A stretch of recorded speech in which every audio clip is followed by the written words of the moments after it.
Today I'm going to tell the story of the day I met Robert Kennedy. I was a little child and I absolutely did not have the context of how momentous Robert Kennedy's campaign stop in Indianapolis was. His brother, U.S. President John F. Kennedy, had been assassinated back in November 22nd of 1963. And Robert Kennedy was in Indianapolis on April 4th, 1968, which was the day Dr. Martin Luther King was assassinated. He spoke to an audience and urged them to remain civil, and he had told them how he had empathy for them because he had lost his brother who'd been shot down just like Dr. King had been. And this is known as one of the great speeches ever in U.S. history. Ladies and gentlemen, I'm only going to talk to you just for a minute or so this evening because I have some very sad news for all of you. Could you lower those signs, please? I have some very sad news for all of you, and I think sad news for all of our fellow citizens and people who love peace all over the world. And that is that Martin Luther King was shot and was killed tonight in Memphis, Tennessee. Martin Luther King dedicated his life to love and to justice between fellow human beings. He died in the cause of that effort. In this difficult day, in this difficult time for the United States, it's perhaps well to ask what kind of a nation we are and what direction we want to move in. For those of you who are black, considering the evidence evidently is that there were white people who were responsible, you can be filled with bitterness and with hatred and a desire for revenge. We can move in that direction as a country, in greater polarization, black people amongst blacks and white amongst whites, filled with hatred toward one another. Or we can make an effort, as Martin Luther King did, to understand and to comprehend and replace that violence, that stain of bloodshed that is spread across our land, with an effort to understand compassion and love. For those of you who are black and are tempted to be filled with hatred and distrust of the injustice of such an act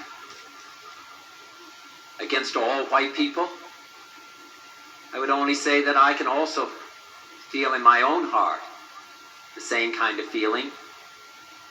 I had a member of my family killed, but he was killed by a white man.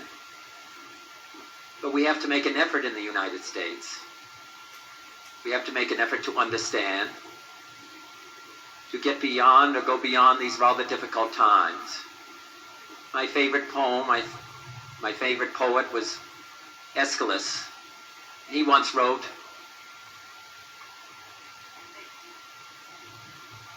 "Even in our sleep, pain which cannot forget falls drop by drop upon the heart, until in our own despair, against our will, comes wisdom through the awful grace of God."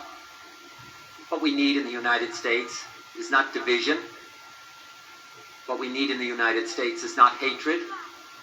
What we need in the United States is not violence and lawlessness, but is love and wisdom and compassion toward one another, and a feeling of justice toward those who still suffer within our country, whether they be white or whether they be black.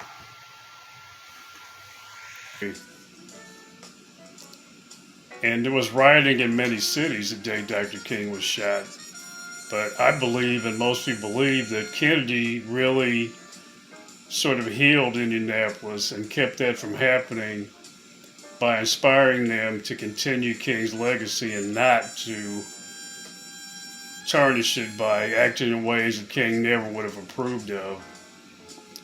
And there's a monument in Indianapolis that's dedicated to Robert Kennedy and Martin Luther King. And it's a beautiful thing. I visited there recently, and I'd never gone there, not really thinking, why have I never visited this monument? Because that's not like me. And I realized that I really had an emotional connection with Robert Kennedy because I had met him.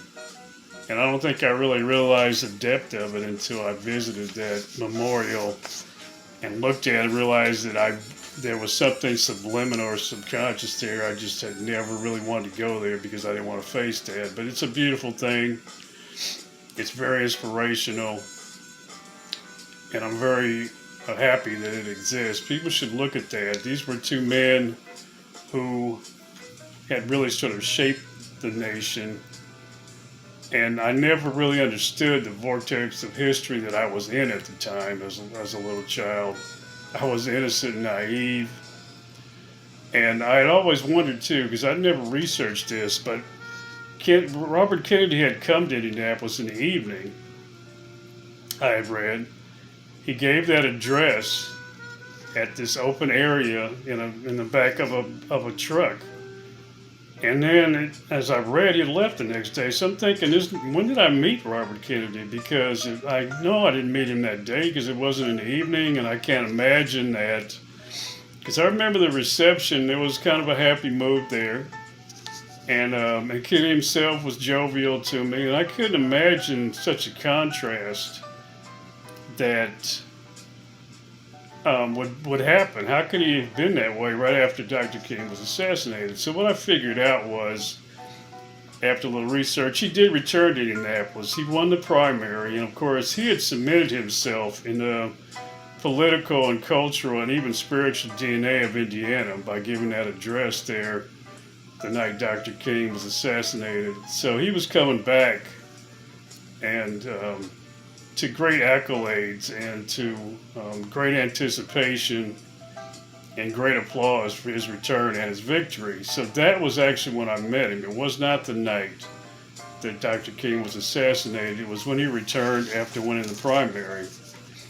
And I remember this big hotel was so fancy, I thought. It had these big, like, doors, and the handles were like clear, like glass. And I remember walking in, and I stood in line there with my parents. I remember I had this big styrofoam hat that had red, white, and blue stripes on it. I really was having fun wearing that thing.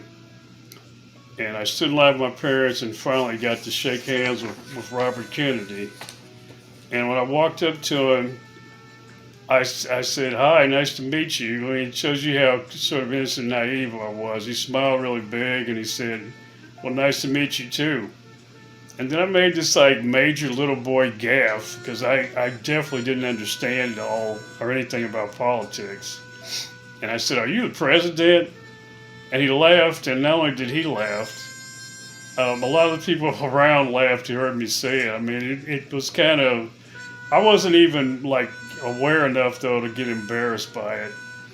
And he laughed and he said, "No, not yet, but I hope to be."